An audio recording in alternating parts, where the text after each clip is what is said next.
एक कहानी है भावनगर के महाराजा कृष्ण कुमार सिंह जी। एक दिन सुबह सुबह उठ के टहलने जाते हैं और जब टहलने जा रहे हैं तो देखते हैं कि युवक को देखते हैं, लंबी दाढ़ी वाला, वो प्यार से ऊपर जौहरी है, पहचान लेते कि है तो हीरा। उसको बोलते हमारे यहाँ काम करोगे? वो बोलता है जो हुक्म अंदाता। तो बोले तुम्हारा नाम क्या है? बोला मेरा नाम मुबारक है। क्या नाम? बोला मुबारक। तो बोले मेरे यहाँ चलो। तो वो भेड़ बकरियां चरा रहा होता है।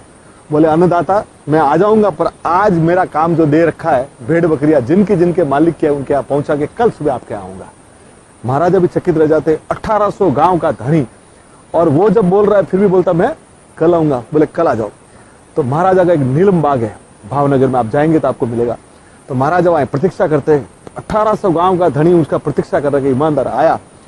बोले तुम ईमानदारी से काम करोगे? बोले साहब मेरी जब तक जान है ना तब तक तो मैं पूरा आपके ईमानदारी में। आप सोचिए मेहनत और ईमानदारी मुबारक की इतनी बढ़िया थी कि देखते देखते भावनगर कृष्ण कुमार जी महाराज साहब ने, उन्होंने क्या कहा था, अपनी तिजोरियों की चाबियां भी उनको दे दी।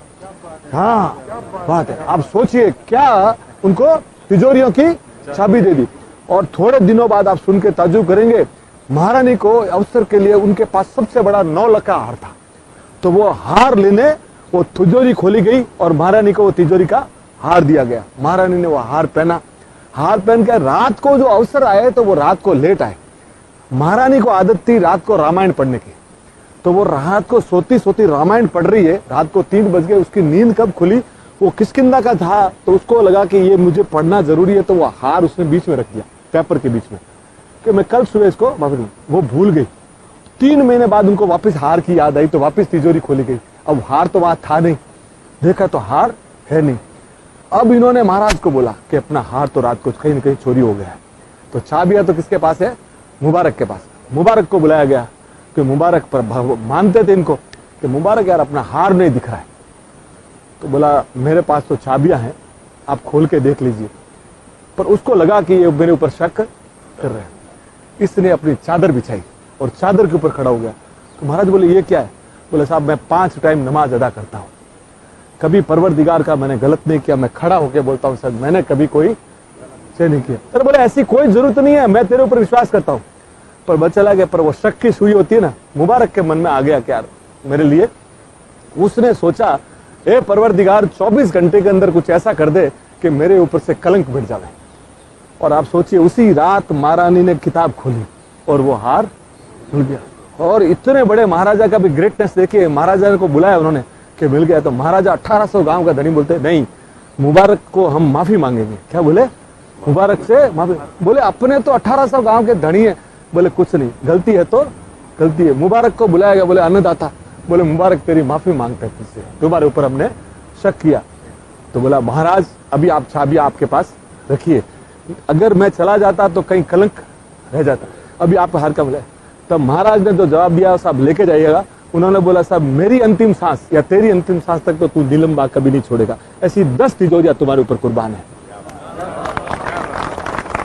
और वो मुबारक उनके पास रहा सर। और एक दिन सुबह सुबह महाराज जब आते हैं तो देखते हैं कि भाई आज कहाँ है मुबारक? बोले मुबारक का इंतकाल हो गया। अरे तो बोले काम करते हैं, उस दिन बोलते हैं महाराजा ने बोला कि आज राज दरबार स्थगित रहेगा और मैं जनाजे में जाऊंगा। तो खड़े हैं, 11 बज गए, 12 बज गए, जनाजा नहीं आया। तो महाराज ने बोला भाई इतला करो, मुबारक का जनाजा क्यों नहीं आ रहा है? आके बोला कि सर वहां गया, उनकी बीवी इधर बैठी है, उनके बच्चे इधर बैठे हैं, उनके पास कफन के भी पैसे नहीं। बोले क्या बात करते हो, मैं इतना पैसा देता था, गया का? बोले मुबारक की आदत थी सर, वो जितना पैसा आता था ना वो साधु संत फकीरों गरीबों में बांट देता था। तो बोले उसका घर कैसे चलता था?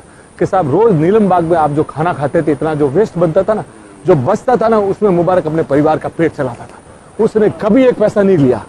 बोले क्या बात करते हो? बोले जिस दिन हम खाना नहीं खाते उस दिन वो पानी पी के सो गया आगे।